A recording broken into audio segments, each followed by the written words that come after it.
দর্শক, আপনারা যেখান থেকে দেশ রূপান্তরের সঙ্গে যুক্ত রয়েছেন সবাইকে স্বাগত। আমরা আপনাদেরকে দেখানোর চেষ্টা করছি শ্রম ভবনের সামনের থেকে সরাসরি যুক্ত হয়ে।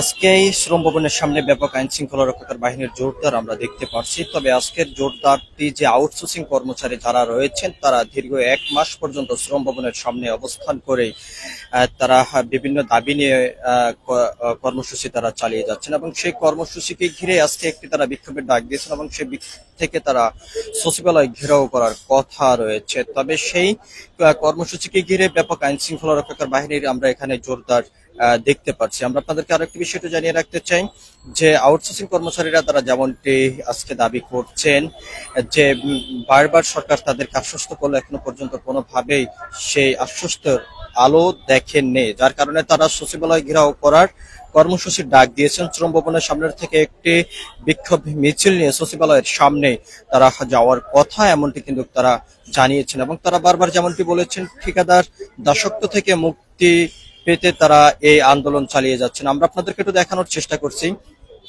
যে আপনারা দেখতে পাচ্ছেন যে এখানে আউটসোর্সিং এর কর্মচারীরা কিন্তু এখনো পর্যন্ত অবস্থান করে আছেন এবং যদিও আমরা এখানে বেশ কয়েকজনের সঙ্গে কথা বলেছি, তারা বারবার যেমনটি বলেছেন যে ঠিকাদার দাসত্ব মুক্তির দাবিতে কিন্তু তারা এই বিক্ষোভ কর্মসূচি তারা চালিয়ে যাচ্ছেন এবং তারপর এর পাশাপাশি তারা যেমনটি বলছেন তাদের যে বকেয়া বেতন রয়েছে সেটি এখনো পর্যন্ত ঠিকাদার প্রতিষ্ঠান তাদেরকে দিচ্ছেন না, এমন দাবি নিয়ে কিন্তু তারা এখানে অবস্থান করেছেন। আমরা এখানে একজনের সঙ্গে একটু কথা বলবো, আপনার কাছ থেকে একটু জানতে চাই আপনার কাছে একটু জানতে চাই কতদিন আপনি এখানে এই কর্মসূচিতে আছেন এবং কি দাবি নিয়ে আপনি এখানে অবস্থান করেছেন? আমি আসছি গত মাসের 30 তারিখ থেকে এখানে আসছি। বলতে আমাদের চাকরি নাই, বেতন বকে 1 বছরের বেতনে দেয় নাই, আমাদেরকে কোনো কথাবার্তা না বলে আমাদেরকে চাকরি থেকে বাতিল করে দিছে। উনারার কাছে আমরা গেছি যে আমাদেরকে বাতিল করে দিচ্ছেন, আমাদের বেতনটা দেন।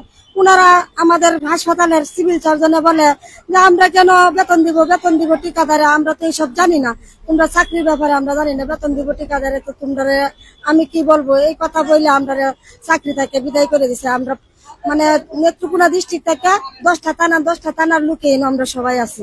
আমি আসলাম কেন্দ্র থানা থেকে আমার টিসি বিদায় করতে বলছে তোমাদের চাকরি নেই, তোমরা চলে যাও। এখন আমরা চাকরি চাই, বকেয়া বেতনও চাই।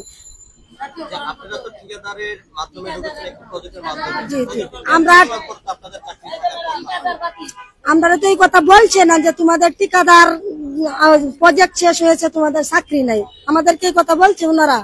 আমরা তো চাকরি করতে এসি, উনারা আমরা ডিউটি করাইতে এসে, আমরা তো চাকরি থেকে বরখাস্ত করছে এই যে জুনের 30 তারিখে।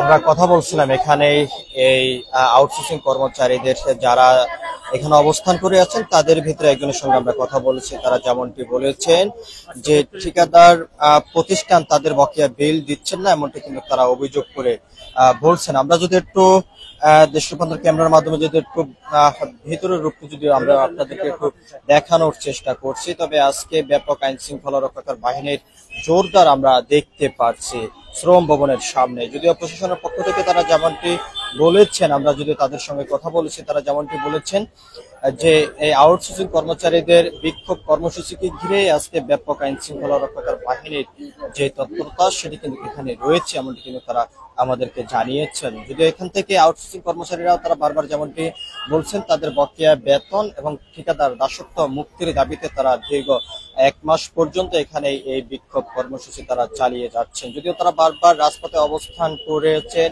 এবং সরকার পক্ষ থেকে তাদের সঙ্গে কথা বলার পরে এখনো পর্যন্ত সেই আশার আলো কিন্তু তারা দেখেননি, যার কারণে তারা এই দীর্ঘ 1 মাস পর্যন্ত কর্মসূচি তারা চালিয়ে যাচ্ছেন শ্রম ভবনের সামনে। তবে এখনো পর্যন্ত কোনো ধরনের সিদ্ধান্ত না আসার কারণে তারা আজকে একটি বিক্ষোভ কর্মসূচি ডাক দিয়েছেন এবং শ্রম ভবনের সামনের থেকে একটি বিক্ষোভ মিছিল নিয়ে তারা সচিবালয় ঘেরাও করার কথা রয়েছে। এমন সংবাদের ভিত্তিতে এখানে ব্যাপক আইন শৃঙ্খলা রক্ষাকার বাহিনীর জোরদার কিন্তু আমরা দেখতে পাচ্ছি। আমরা আপনাদেরকে আরেকটি বিষয়টি জানিয়ে রাখতেছি, এখান থেকে আউটসোর্সিং কর্মচারীরা তারা বারবার যেমনটি বলছেন যত সময় পর্যন্ত তাদের এই দাবি সরকার মেনে না নেবেন তত সময় পর্যন্ত তাদের এই বিক্ষোভ কর্মসূচি চলমান থাকবে। আমরা এখানে আরো একজনের সঙ্গে একটু কথা বলবো যে আপনার কাছে একটু জানতে চাই আপনি কতদিন এখানে অবস্থান করে এই কর্মসূচিতে রয়েছেন?